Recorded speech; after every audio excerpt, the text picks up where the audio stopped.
Hi, Mickey. Hey, Bob. How you doing? Pretty good. You'll see there have been some changes around here. Oh, yeah? I got new bookcases. Ooh, wood? Are they fake wood? No, they're metal.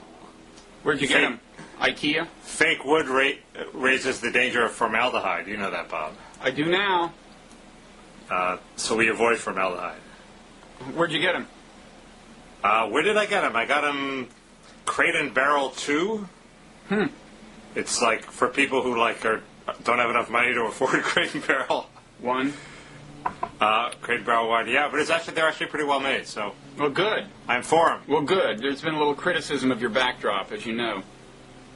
Well, the New York Times said they were going to fall over, but they're not. So it's been 2 weeks since we did this. I saw your dialogue with Josh Marshall, my substitute. Yeah. It was good to see that I'm not the only person who's put in a bad mood by you. You seem to annoy him fairly thoroughly. Really? I thought he was in a relatively good mood. He just there were all sorts of people running around his house or his office or wherever he was. Yeah, I've been there. It's one of these open office environments. There's like 3 or 4 people working there. I hate that. I think that's been like one of the, in addition to terrorism and world impoverishment, the open office movement has been one of the worst things to happen. That's my big 3. I always list them in that order. Yeah. Okay. Well, anyway. But it was good. I thought he was fine. No, he was fine. I'm just saying that like me, he seems to find you a little annoying sometimes. No, but I thought he had the air of, God, I'm dealing with a wild man here. I better be calm. Well, that's the difference, you see. I let you get under my skin, whereas he just kind of like brushes you off his skin as if you were a little bug or something. And that kind of attitude of high-minded disdain is one that I hope to cultivate. That's what I'm going to try. I thought he was I thought I was a bit bigger than a little bug. But anyway. Like a medium-sized bug. He had to exert a little energy. A little. Okay, well, we'll try your disdain. Condescension is always a devastating strategy. But that was good. And then I had a dialogue with Ann Althouse. She was good. The part I saw, I thought she was quite good. She was good. She was very civil. I mean, I think maybe she has a latent combative side that could be brought out by a sufficiently provocative interlocutor. Or maybe that'll come out over time. I'm hoping that we can provoke an ill-advised outburst at some point when she's on the show, yeah. But she's blonde. Blonde? Yes. True. So we had our first That's the blonde. kind of thing you would not know by just reading her blog. Because the picture of her on her blog is like Andy Warholized. I think the picture shows she's blonde. Oh, okay. I take that part back. But anyway. You know, one more thing in the blogosphere front. Did you know that President of Iran, Ahmadinejad, has a blog now? No, I didn't. Ahmadinejad.ir. That was in the news today. And the first sentence, aside for some religious, a couple of religious, ritualistic utterances, the first sentence is, during the era that nobility was a prestige and living in a city was perfection, I was born in a poor family in a remote village of Garmsar. Another sentence is, since the extinct Shah was supposed to take and enter Iran into Western civilization slavishly, so many schemes were implemented that Iran becomes another market for the Western ceremonial goods without any progress in the scientific field. You know, you assume that he's got like one of the best translators floating around that country, right? Well, what I say when people don't understand my blog is you got to follow the links. So maybe if you follow the links, it'll all make sense. I don't think that would do it here. I'm starting to think that this regime is just not a very high-quality operation, Mickey. Not yours, I mean his. Yours is. If they can't produce a good blog, how are they going to produce nuclear weapons? Wait, I beg your pardon? What did you say? If they can't produce a good blog, how are they going to produce nuclear weapons? I hadn't thought of that. But yeah, it's a good question. Why worry about these guys? No, actually, I kind of worry all the more that clear communication is a good crisis avoidance technique, and I'm kind of wondering whether it's possible with this guy. So anyway, what are we going to talk about? I guess the first thing we have to talk about is the ceasefire in Lebanon. My area of expertise is the Middle East, as you know. One of the big questions is, has Israel accomplished anything? And I my impression is that, if they are at the Litani River, they have accomplished something. If their troops are at the Litani River? Yeah, I mean, the reports a couple days ago were that they were bogged down within a mile of the border.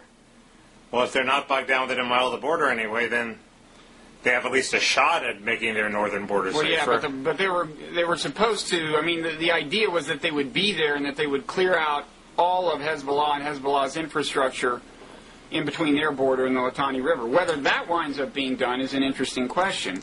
Nobody seems to really think it will be. I mean, first of all, before we get into that, we should get into that because it may get done. I'm not sure that. Well, I'm quite sure I would still say it had not worked out from Israel's point of view. If that's the only other thing that gets accomplished, in other words, clearing out that margin between their border and the Litani River, which is almost the best-case scenario at this point, I would still say it hasn't been in Israel's interest. Why? Because it's going to bring Netanyahu to power? Well, yeah, that's one problem. That's a whole other thing. No, just in terms of the ratcheting up, if such a thing seemed possible. The amount of hatred for Israel and to some extent the United States in the area. I mean, the question is, what will have been accomplished? Before the crisis, Hezbollah had the capacity to terrorize and torment Israel to some extent by, with these rockets, but not to actually take any land from Israel. I maintain that even if the area up to the Litani River is cleared out, it may be the case that Hezbollah continues to have that capability. I mean, I think some of those... I mean, the rockets they were using can reach some of Israel even from beyond the Litani. And then supposedly they have these 200 other rockets that are much longer range, so that even from beyond the Litani, Haifa will still be in danger. So, I mean... I'm not sure a lot will have been accomplished. Because here was my theory, okay? Mm-hmm. My grand theory of the Middle East from somebody who doesn't know very much about it. One of the standard outcomes of this war is supposedly that it's killed the policy of unilateralism, the idea that Israel can retreat behind walls and fences has been rendered obsolete by these missiles which go over the walls and fences and hit Israel, so that they can't. That strategy won't work. That's the consensus in Israel apparently now. Yeah, and it was echoed by various Israelis on the pages of the New York Times today. So what's the next strategy? The next strategy is to go after the great powers that are supposedly behind these local insurgents, and that points to Iran. And clearly, what Israel would get out of this under this theory is it would degrade the Hezbollah threat so much that when it goes after Iran's nuclear weapons, Iran doesn't have the power to retaliate. We talked about that before. Yeah, that's been your theory.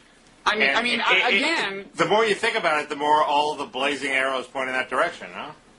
It's not inconceivable that that's what they're up to, but there is domestic political pressure alone is enough to account for why Olmert went this route. Okay, it's not like you need that kind of subtler, cleverer level of explanation. Well, no, because I went back and checked this, and I think it's true.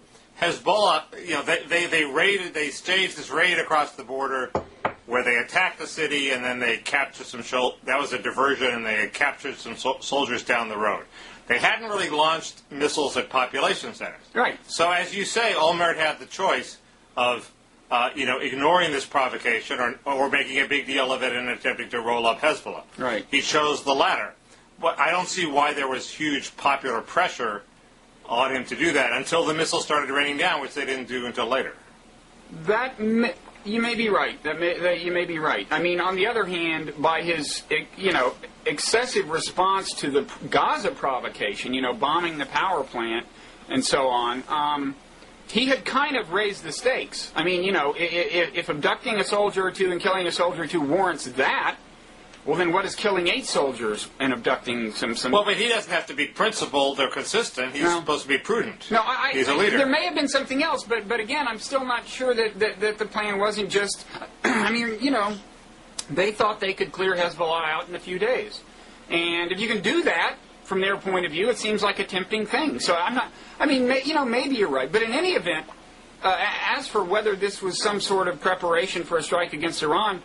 I don't think it's really worked in a very full-bore way, because I suspect at the end of this, Hezbollah is still going to have the capacity to rain terror on Israel for months. Not as many months. Before this, Hezbollah could do it for 10 or 12 months. Now they could probably do it at this rate again for a few months. But kind of what's the difference? I mean, as a tactical matter, I'm not, anyway, I don't think Israel has, a lot depends on what happens now. But I guess what bothers me is I don't see signs that Bush is inclined to try to make kind of the ultimate lemonade out of this lemon and bring Syria into talks and kind of solve the problem on Israel's northern border once and for all. And arrange a big deal where Syria gets the Golan Heights, they quit supplying weapons to Hezbollah, Lebanon gets shove-off arms, and a really... That would improve Israel's strategic situation. Can Syria shut down Hezbollah? Well, apparently it's very hard for Iran to get arms to Hezbollah without going through Syria. So they could make life much, much, much harder on Hezbollah, apparently. So maybe Israel doesn't want to shut down Hezbollah. Maybe Israel wants to go after Iran. Well, I don't know. You're in other words, your grand bargain would neutralize Syria and neutralize Hezbollah, but it wouldn't prevent Iran from developing a nuclear bomb. No, but again, I don't think Israel is in a better position now to strike Iran. I mean, you might argue, if anything, it's the opposite. Sure, they're in a better position. They've degraded Hezbollah. Well, in that strictly old-fashioned military sense, yes. But remember, there's a lot of other constraints on what they can do, like how enthusiastic is the United States about it. Well, what Israel just did has complicated our situation in Iraq. Well, okay? The Europeans would be a lot more enthusiastic about it now than they were 2 months ago. What's the difference between zero enthusiasm and zero enthusiasm? I don't know, but let me finish. No, I think aren't the Europeans supposedly terrified of Iran now because they see what havoc it's causing? I'm not. I don't know. You tell me. I'm not aware that they're more terrified than they were. That's the CW. Well, anyway, apparently Don Rumsfeld was not enthusiastic about how long we let Israel go on in Lebanon, precisely because he saw how much this was complicating our situation in Iraq. Okay, so that whole situation is now more delicate. Yeah, I was wondering why we didn't tell Omar, look, this is not exactly the best time to strike the death blow against Hezbollah, given our precarious situation in Iraq. Wait, why didn't we tell him that?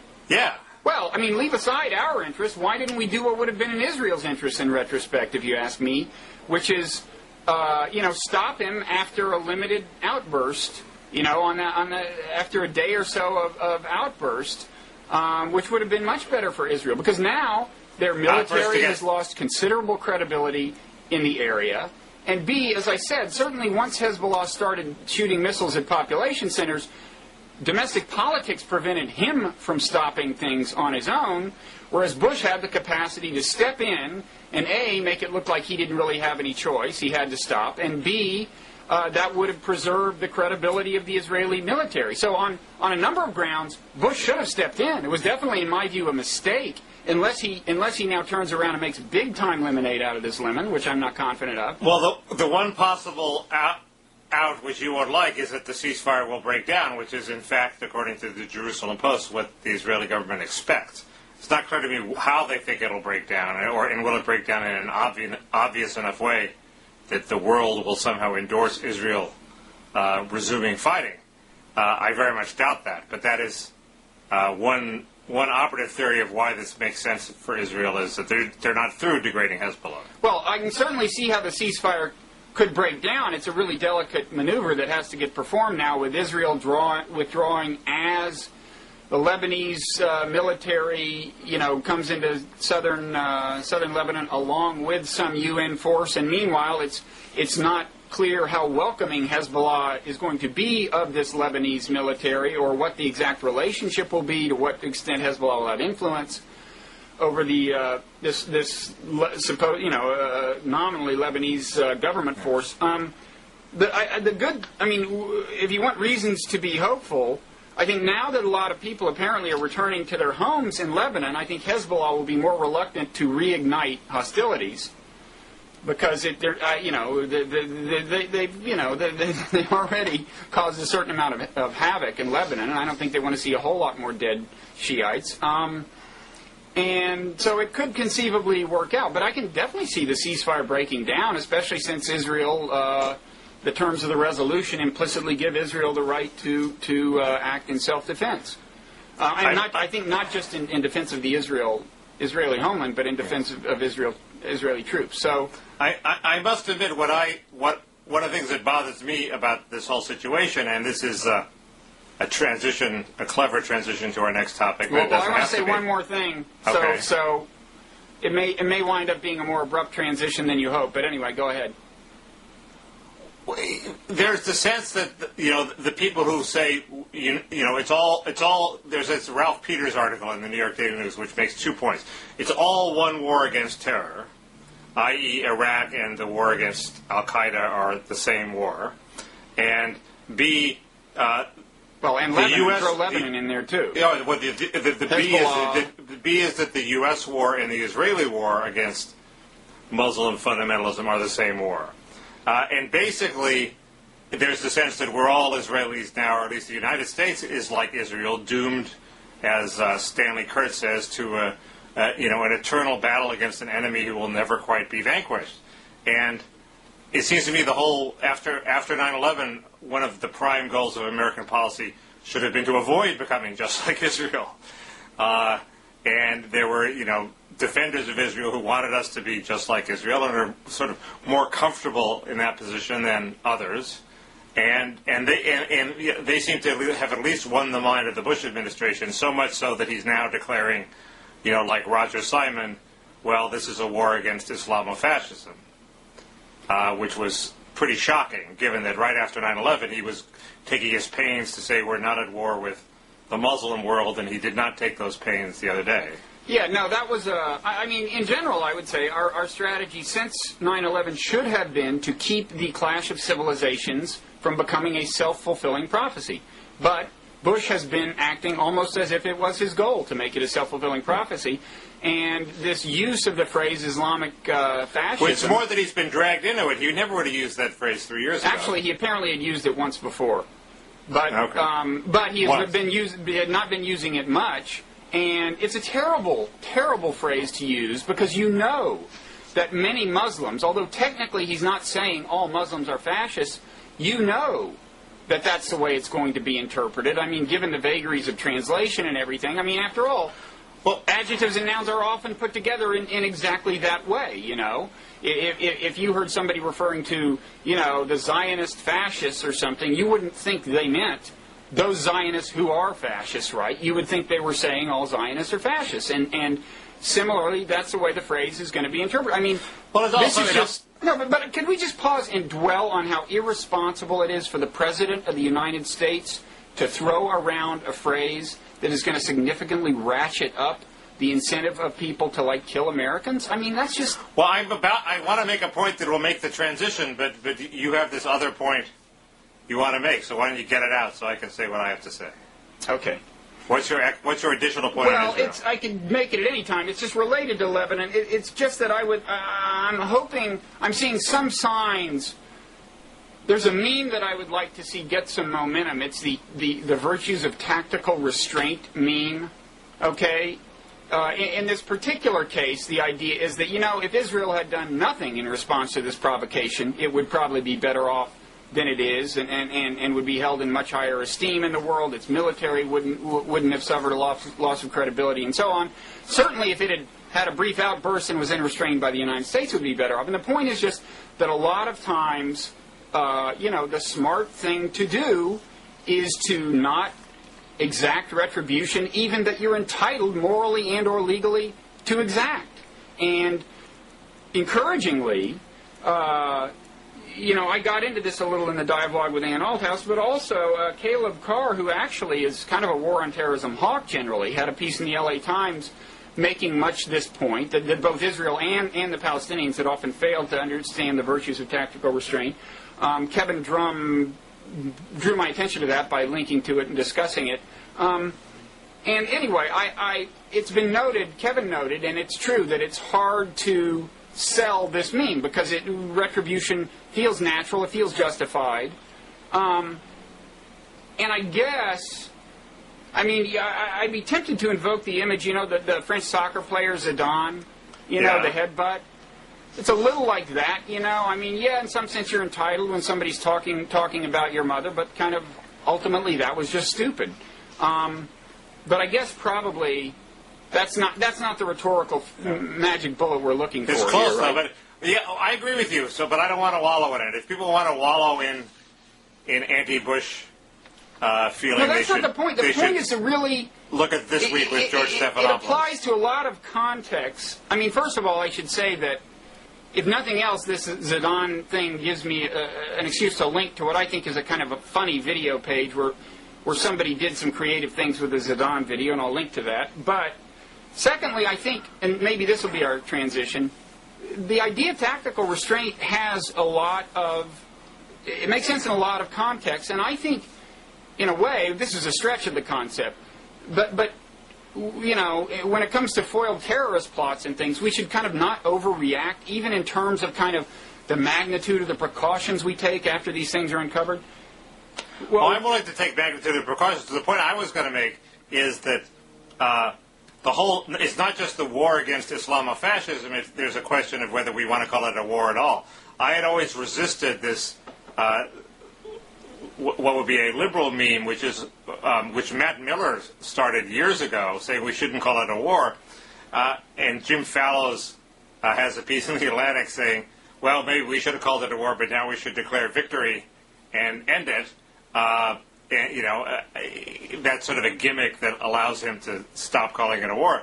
But the problem with the war is it sort of implies that the enemy is still out there in a sort of lingering way. And terrorism is defined, so as long as the enemy is out there and surviving, the enemy is sort of won. And B, it means that every Arab kid wakes up in the morning and says, there's a war on. Which side should I be on? And, it gives credibility to the other side because it's the whole side of a war that's preoccupying the West. Maybe they, and if they only attract 1% of the population, they're in business. So it does seem to me that the statement was if he said we stand against Islamofascism and join the Muslim nations of the world in their struggle against it, that would be different. But it's more the war than the Islamofascism. Well, I think thing. Both are highly suboptimal. I mean, I've used the phrase war a lot myself. Well, there you go. You're part of the problem. I am part of the problem. You see, there are two kind of related questions. I mean, one is the problem of terrorism serious enough to be kind of the organizing principle of our foreign policy? And Jim Fallows thinks the answer is no. And is war the right term? And he also thinks the answer is no. But you can separate those. I think terrorism should be close to the center of our thinking about future national security, because it's the most intractable threat we face, and not just Muslim terrorism, but terrorism generically. But I agree that the term war seems to me increasingly counterproductive. At the same time, if any politician does what Jim is suggesting and says, oh, we won, and the next day some plot like this is uncovered, even if that doesn't technically defy the logic of Jim's argument, that politician is going to look like a complete idiot. Well, plus, that's one flaw in Jim's argument, which I hadn't thought of. The other flaw is that he tries to argue that Al-Qaeda is beaten, so he can declare victory, and clearly Al-Qaeda isn't beaten.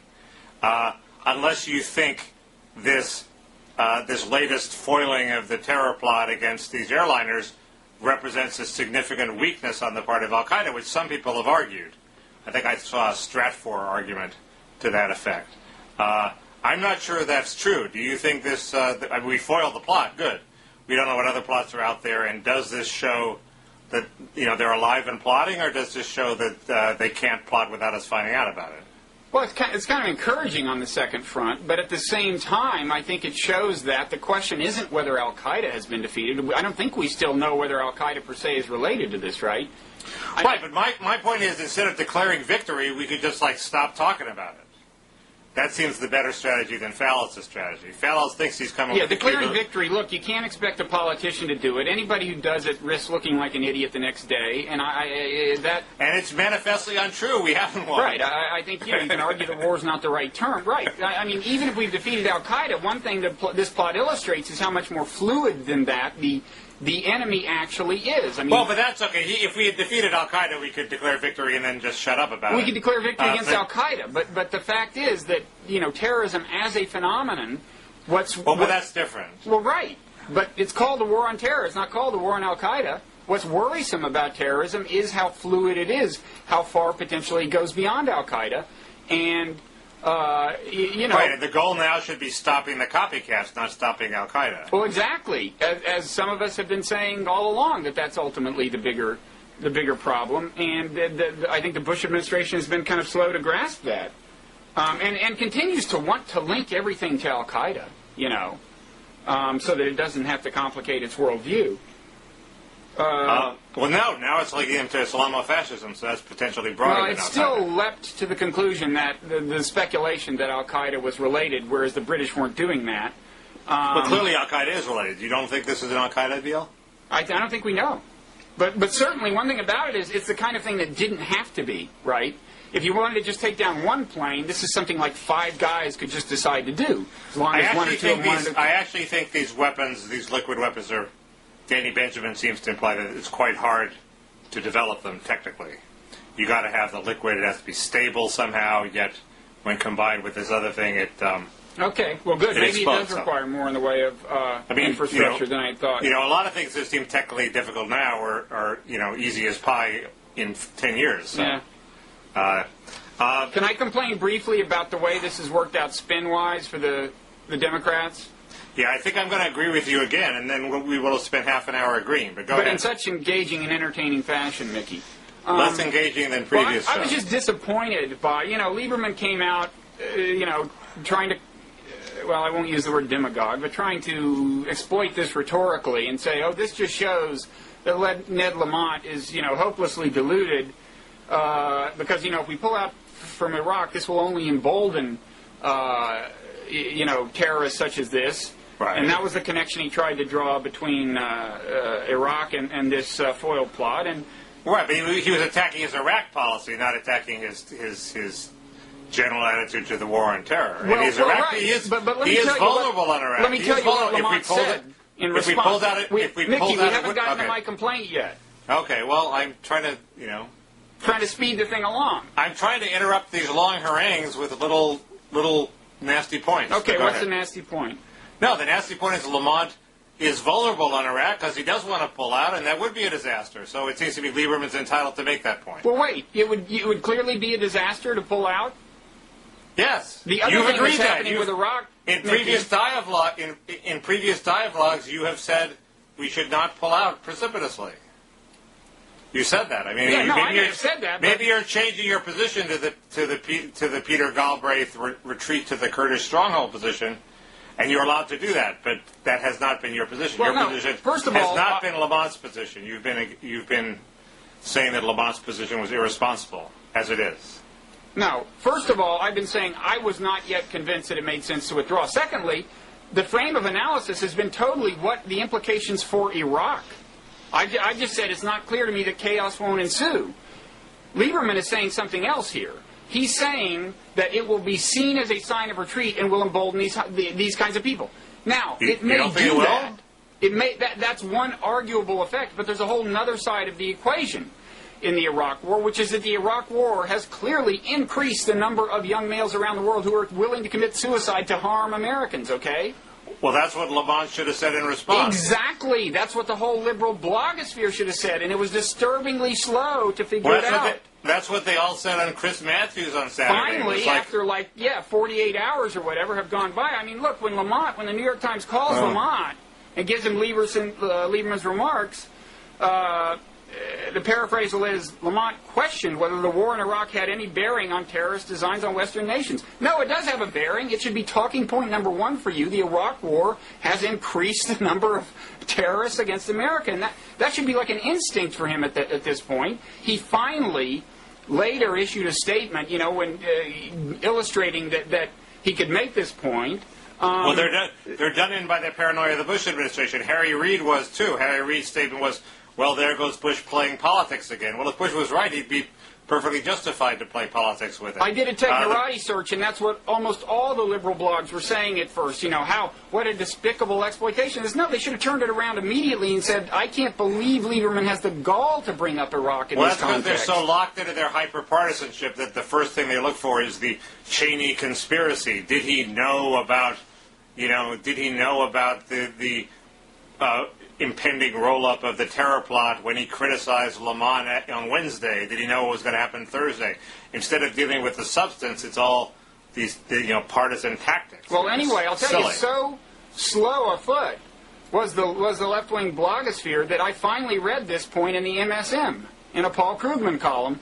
My technorati search did yield our own David Korn making this point, parenthetically, in a fairly early blog post, but it was really disappointing. I mean, I don't know. Do you think I should be put in charge of the Democrats' talking points on the war on terror, Mickey? Maybe you should run for office from whatever undisclosed location you're broadcasting from. Well, as you know, I haven't ruled out the possibility of accepting a draft. You and Ann Coulter are the only two people I know who want to keep their locations secret. No, go ahead. I'm in my study. Okay. Well, there you go. And it's a little fishy that never mind. Mickey? Yeah, okay. I think we're through with the terror. But I'm so curious as to what you were about to say. Well, maybe you're in the same place, if you're both in secret locations. Yeah. No. You protest too much. Alas, that's just your hyperactively jealous mind playing tricks on you. Could be. No, you anyway, I agree. It not only, and the thing is, not only does it help them recruit, it helps them recruit a better quality of recruits. So, if more university engineering students are outraged by our invasion of Iraq and want to join Al Qaeda, that's maybe more damaging to us than if a bunch of uneducated farmers are motivated to join Al Qaeda. Yeah, no, I mean, I am really disturbed, seriously disturbed, that more people on the left didn't leap on this as soon as Lieberman said that. Well, it took Chris Matthews a day. That was pretty fast. I mean, they tape on Friday, and they all said it. It was like a completely boring show because they had 4 MSM reporters, all of whom were making your point. Matthews tapes on Friday? I assume so. Why wouldn't he tape on Friday? I think all these guys tape later than they used to. Because of the blogosphere. But, that reminds me, another thing is I really think the partisan left-wing blogosphere is too hard on Chris Matthews. His foreign policy is right-minded, and he has all the more credibility by virtue of the fact that he's not kind of totally predictably left, and I mean, I don't quite understand how he became one of their bête noirs. I mean, I'm not imagining this. He kind of did, right? Impeachment. He was very anti-Clinton during impeachment. I see. He didn't want to move on. So it all goes back to that. Anyway, can I move to our light entertainment-related topic? Yeah, as I understand it, you want to do a review of Oliver Stone's movie without having seen the movie? No, I just want to say why I'm happy. It's not doing too well. Paramount is desperately spinning to try to imply that, the word of mouth is still good. But it did badly before the terror attacks, and the terror attacks sort of hurt it even more. Really? It's done $26 million worth of business, which isn't bad. But it's not huge. It cost $65 million to make. It's certainly not it's not what they expected. They expected to do much better. And I just wanted to explain why I'm happy that it's doing badly. First, it was irresponsible to assign Oliver Stone to do this movie, even if he turns out not to have produced a conspiratorial left-wing diatribe. Now that's a surprise, right? It's not a left-wing movie? It's not a left-wing movie, but it's sort of an anodyne nothing movie, apparently. It's just a sort of hack drama. He does, but the second point is there was a very, very gripping story that was worthy of a movie in itself, which is the story of this patriotic religious Marine who was a stockbroker and drove down from Connecticut and was the guy who while all the uniformed professional rescuers are told to stay off the burning pile, he's brave or crazy, however you want to put it, enough to walk out on the burning pile, and he's the guy who found these two guys. And Stone apparently portrays him as a little bit of a religious maniac, which you'd sort of have to be as brave as he was. And he slights the story because the story that Paramount bought was the story of these two cops who basically just sit under the rubble for hours and hours waiting for this Marine to rescue. Yeah, anybody can do that, right? Well, it's just not as dramatically gripping, and they don't like this Marine. He was a vigilante. He wasn't a uniformed cop. He showed up the uniformed cops. The uniformed cops are embarrassed that this civilian does their job better than they did, and so they're not going to expand his role. And Rebecca Liss, who reported on this Marine story, points out that they completely slighted the role of this medic, who was incredibly heroic in rescuing these guys. And like the walls were going to cave in on him, and he held them open with his arms, and it was, he propped things up so they could reach in the jaws of life, and he really risked everything. And he's not shown as being the first guy to go into the hole in the film. They fictionalize and downplay his role. Her point is that he's made it a much duller, because they bought into the story of these two cops. They made it a much duller story than it could have been. It could have been a great tale of patriotism and redemption, because this medic was a defrocked medic. He couldn't practice anymore, and the crisis let him put on his uniform and go down and do great things. So why would it be better if they had had this? It just would have been a better story, or it's a better story. It's an ordinary citizen taking action in this incredible event. And what's the theory about why the studio didn't want it in? What's wrong with that? Because they bought the story of the cops, and the cops don't like the Marine. So the Marine's role gets squeezed down into a little bitty role. What do you mean they bought the story? They paid for the rights to the story? Yeah. That doesn't mean they have to respect the cops' wishes. They bought the story. They can, They bought a screenplay from a woman who was, doing it as told by the cops. Yeah, and studios are famous for the respect they pay to the screenplays they buy, Well, right? because they picked a crazy guy like Oliver Stone, they had to order him to stick to the script. And the script was told POV cops. I don't know. This sounds like you have a conspiracy theory about an Oliver Stone movie, which is an interesting thing in its own right.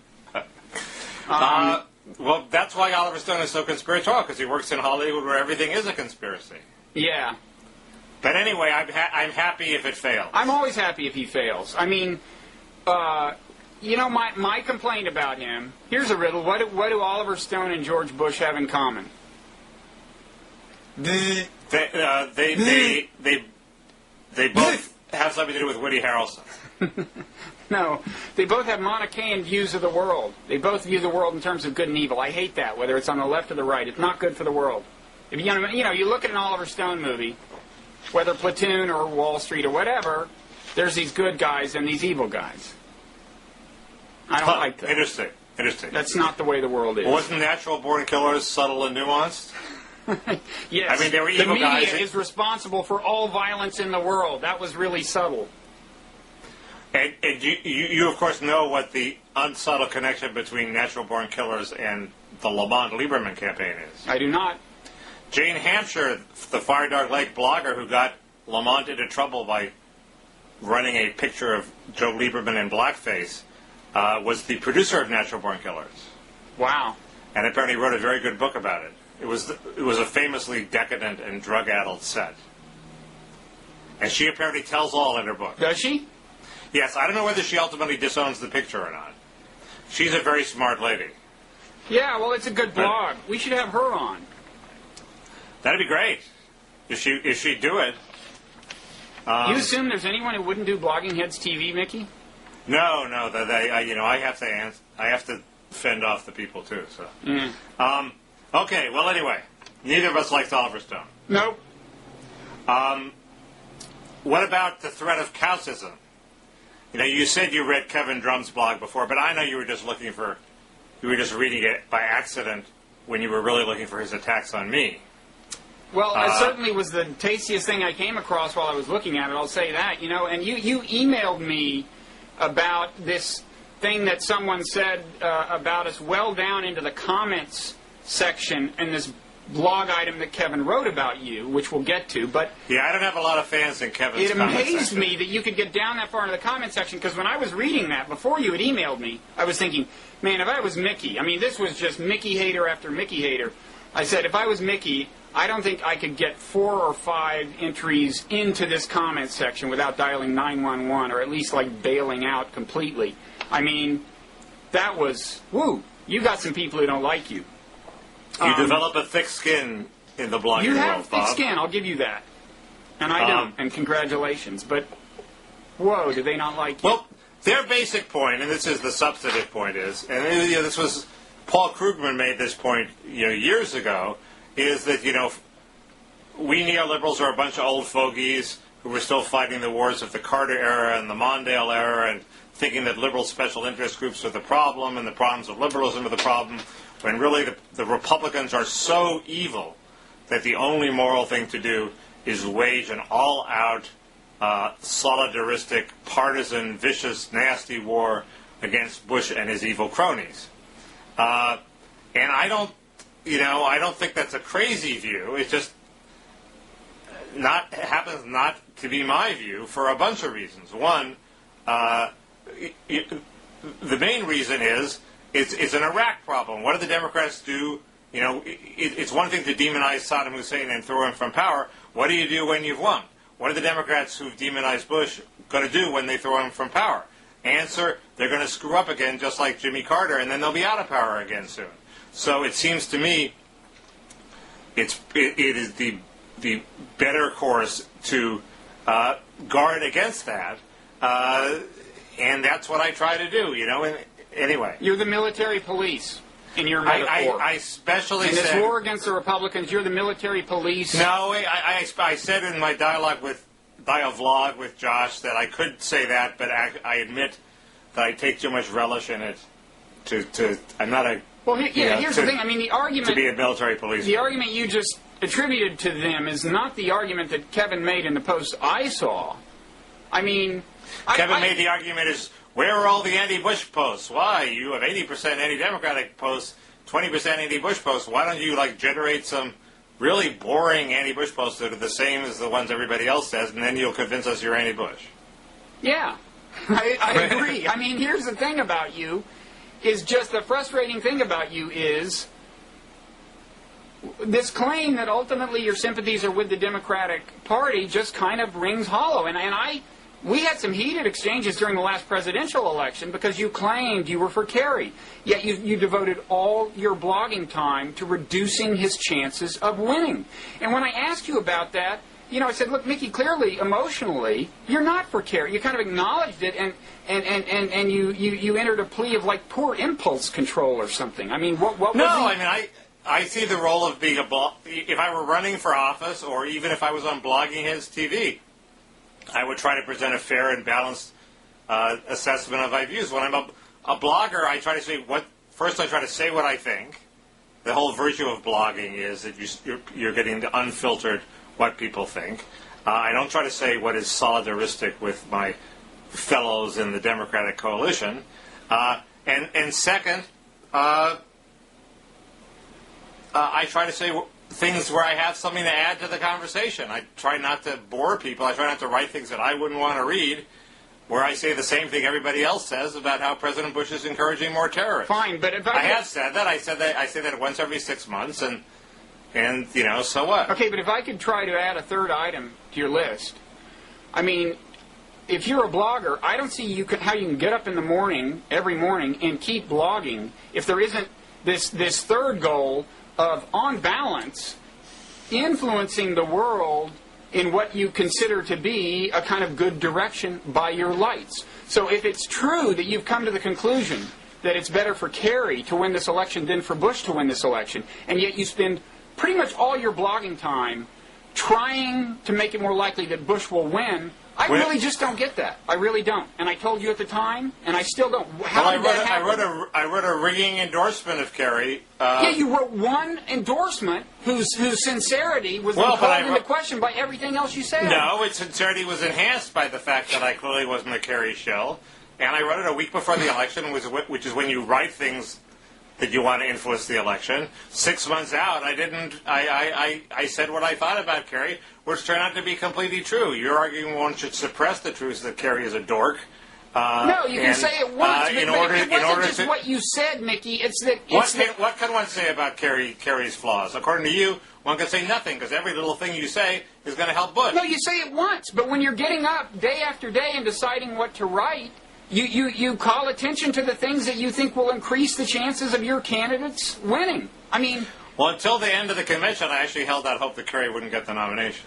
It wasn't just that, Mickey. Go back and review your post, because we had this argument, and you conceded the point. You have conceded in conversation to me the point that, yes, the upshot of your blog was to help Bush during the run-up to the election. Because then you got into this thing about how, yes, rationally I want Kerry to win, but, you know, emotionally, granted, and I didn't follow the rest of the argument. But you didn't used to deny that you were helping Bush de facto. Go put a ding-a-leg to the moment when you think I admitted. No, we weren't on tape, Mickey. This was back before Blogging Heads. This was during the run-up.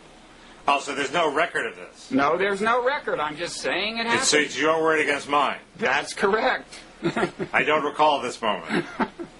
But I do. Look, yes, I have an idea of blogging where I don't spend a whole lot of time, where I try to say what I think is true, and I try to say what's interesting. I don't spend a whole lot of time calculating, will this help or hurt the political causes that I like. I used to do that all the time. For some reason, I can't do that anymore. When I was working in Newsweek, yes. I mean, I wrote all sorts of things that were designed to help elect Dukakis over Bush, which would have been a good thing. But I just can't do that anymore. I don't know why. Let's get into that a little. It seems fundamentally enervating to get up in the morning and say, okay, now I'm going to lie to help my political causes. No, it's not lying we're talking about, Mickey. It's you're choosing which item to write.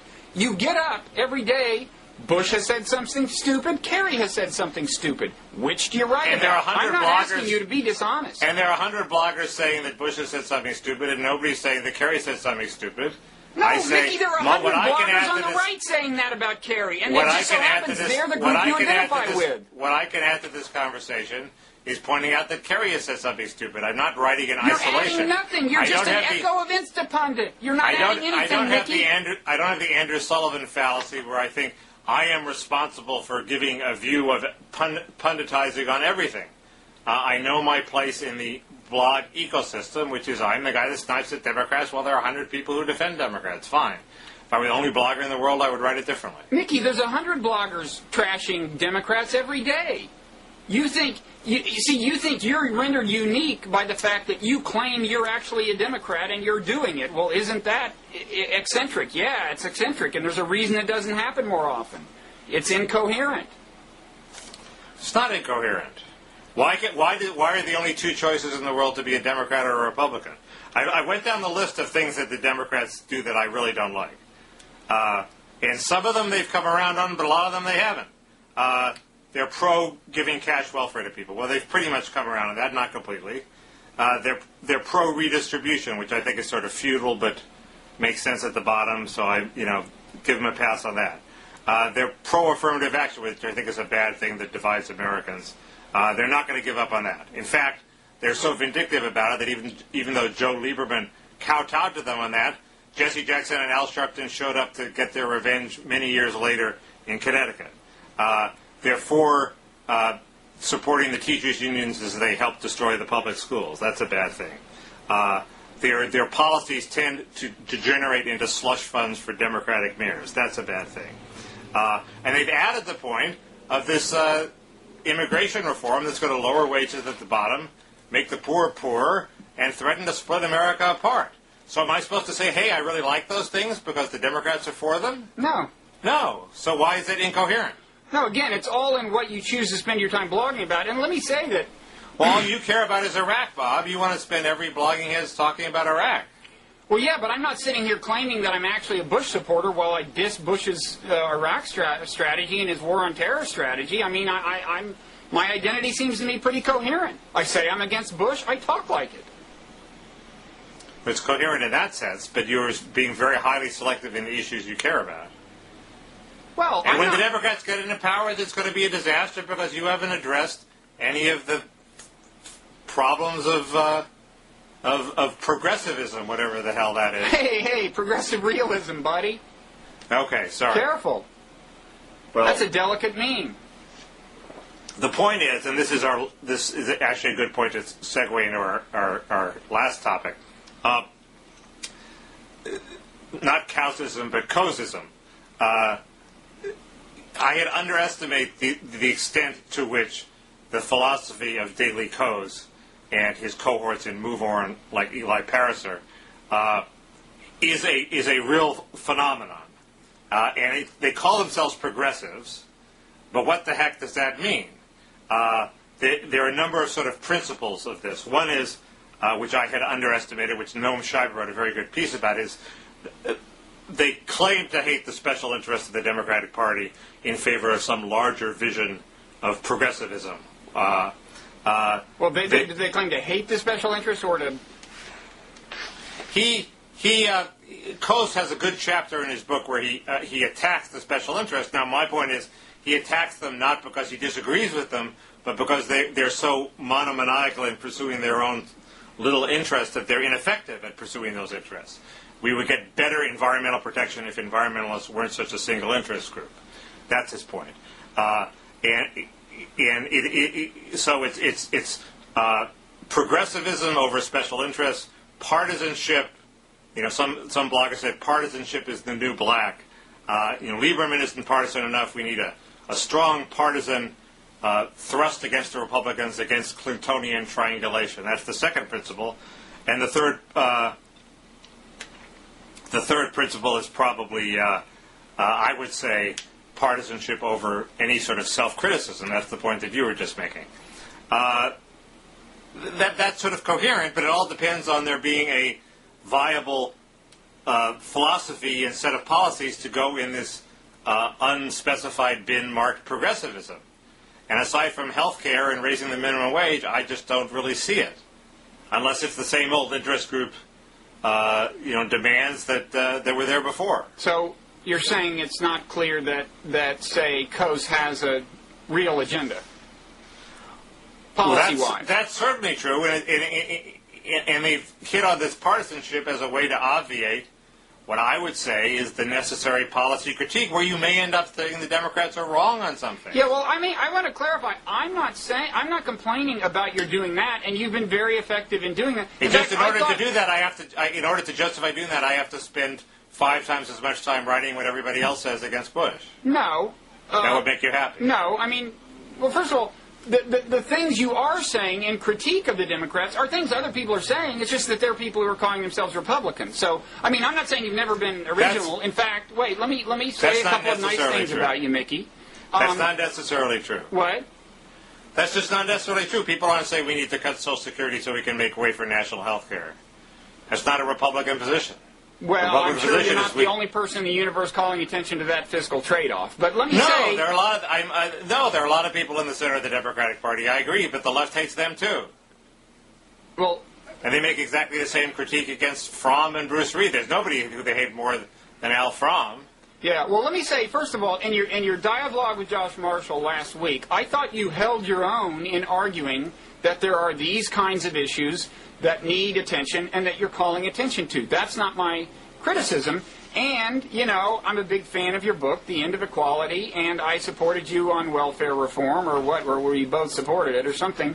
But you're the one who called my attention to the whole argument and made the first compelling argument I ever read in the New Republic long time before it finally happened. So get to the shit. And also, I just think you're a wonderful human being and have a tremendous fashion sense. But yeah, okay. It's on display today. What I'm complaining about, and my complaint specifically relates to the election when you just drove me nuts. You just, why dwell on this? I'm just saying, if you really in your heart believe that one candidate is better than the other, I don't see how you can spend almost all your time trying to increase the chances that the bad candidate wins, and that's what I think you were doing by any reasonable estimation during the election. I was saying Kerry was a turkey, and if you were a good Democrat, it would have been a whole lot better if you'd spend more time listening to people who said Kerry was a turkey, because he was a turkey and he lost the election. That was all true and relevant up to the point when he got the nomination, but you didn't stop then. Well, there's a 2-month period in the summer doldrums before the election took in where you could argue that I didn't stop criticizing, but I did sort of gradually stop, and I came around. I beg to differ. We'll let readers decide. I came around a week before the election. I'm a loyal Democrat. I'm a foot soldier. that sounded like a pretty half-hearted proclamation. Well, so anyway, this Noam Scheiber thing, is that... Well, I just thought it was interesting because it crystallized the sense in which, on the national level, the Democratic interest groups are passé and are being overwhelmed by this generalized force for progressivism of the partisan net roots. And it also pointed out that might be a good thing because, people who believe in an ideology as opposed to special interests could get a lot done. And to the extent to which, people like me have always been whining about, the special interests control the Democratic Party. Well, now they don't. And if we don't like what's happening, we better come up with another critique. And I thought it was, I hadn't grasped the full force of that. In fact, I had written something that was not true, where I said that Coase didn't critique the special interests. So you and Coase have something in common. I'm trying to build bridges here, Mickey. No, Coase, Coase wrote a post which we've talked about before, where he sort of implied that maybe he's against affirmative action. I mean, there's tremendous potential for Coase to go to the right, and there's tremendous potential for, Coase's cadres, all these netroots troops, to be led around by the nose in some completely new direction. They have no loyalty to the unions, for example. They do have loyalty to low-wage workers, which is fine. But people say, Mickey, why are you criticizing them? They're like a million troops out there ready to be led by somebody, and maybe they'll be led in a good direction. There's a certain amount of truth to that. Although the more you refer to them as being led by the nose, the less likely it seems to me you're going to be the person to win their allegiance ultimately. I think I've probably... you may have already blown that chance. I think I've blown that opportunity. Yeah.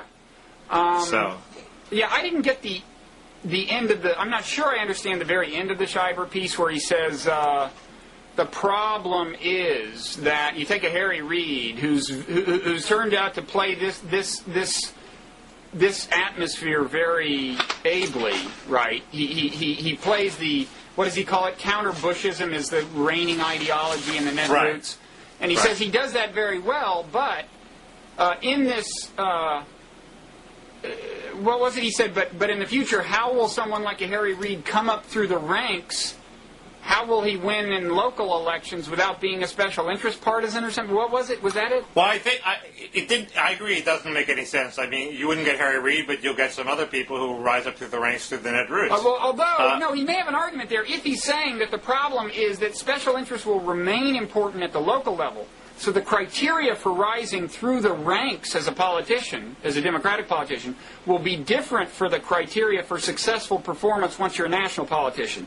So the people who rise up to a certain level... That's a very good point, and that is definitely true, because at the local level, the special interests aren't dead at all. If you look at California politics, it's controlled by the teachers' unions. I think that was his point, and it was kind of a compressed way of conveying That's a very good point. I thought his point was that there are politicians like Reid who can get elected from red states or purple states because they champion one special interest plank, and that allows them to be progressive on 9 others.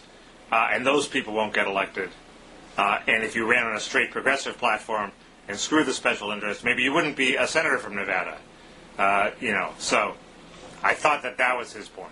Yeah. But the local point is that's a very good point. It's California Democrats, look at who they've generated in their run for governor. It's Phil Angelides, the guy who's carried the water for the teachers' unions. He's going to get shellacked, even at the California level. He'd have no chance at a national level, a politician like that. I mean, he's not Bill Clinton. I think that was the argument, yeah. Yeah, well, that's a very good argument. And the local-national split is very important here. The special interests may be dead nationally, but they ain't dead locally. Once again, you've pierced through the fog. I feel bad about yelling at you earlier, Mickey. What was it that Kevin Drum commentator said about you? Oh, the one who said that... What, that watching me and you debate was like watching Helen Thomas play Dwayne Wade in one-on-one or something? Yes. I believe that was... Except, I think you were Helen Thomas, right? I think I was Helen Thomas, yes. Although, you know, she can jump. I hear she has a mean hook shot. She used to be able to dunk. A lot of people don't know that about Helen Thomas. Do you know a guy named Tom O'Gorman, Mickey? No. Oh. Because I waited down in those... it was in the Mark Kleiman post about you, actually. You should get to know him. He was like your one major advocate, and he had the goods. He's been following you. He's a fan. Tom O'Gorman. Send him an email. Great. Can I close asking you about Mark Kleiman's little metaphor here? When people claim you don't love the Democratic Party, he writes, but I'm not that cynical. I think Mickey genuinely loves the Democratic Party just as many an abusive husband dearly loves his wife. The bruises and broken bones, however, remain. Now, I know you're going to dismiss that, but Mickey, I think there could conceivably be something to that metaphor, which is that some abusive husbands, they hit their wives in moments of jealousy. So in other words, they're insecure about the wife's affection for them. And I'm just delving into your psychopathology, or let's just in more neutral terms, delving into your psychological history. Is there any chance that in the 80s, when you pioneeringly started noting these problems with reigning democratic ideology, and it really was important stuff, that you felt spurned by the Democratic Party, and we're seeing... Not at all, because back then neolibs were the new black. Neolibs were in. People bought you drinks at bars because you were a neolib. Okay. So no. So you didn't feel spurned at all. It's only now that I feel spurned. I would claim that Mark is overstating my love for the Democratic Party. I want national health care. I want to raise the minimum wage. I want people of all incomes to be able to live a life of dignity. If the Democratic Party can't achieve that, screw them. Okay, so Mark is wrong, and Mark is much too nice. He says, some of what the teachers' unions want is too much. Well, that's not the problem. The problem is that the core thing they want, which is they don't want you to be able to fire their incompetent members, is at the core of why education reform won't work unless they're beaten. And until you point that out rather forcefully, you ain't going to win.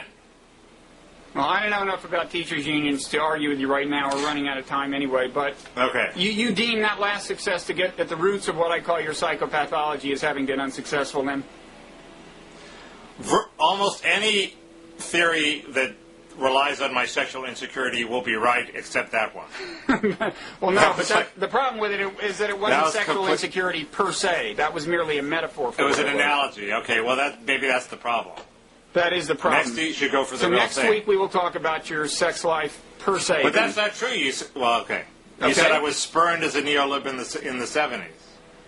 What? So, you said I was spurned as a neolib in the 70s, so that played on personal insecurities, and that's just not true. Well, I don't think he said that. I was reading this into his metaphor. Right. I was trying to turn his metaphor into a whole theory. No, I know. But it didn't work. It didn't work, so next time we'll get into your sex life. No. Okay. Okay. Whatever. Only when you reveal your undisclosed location. I'm in my study. Okay. It's no secret. See you around. See ya. Bye.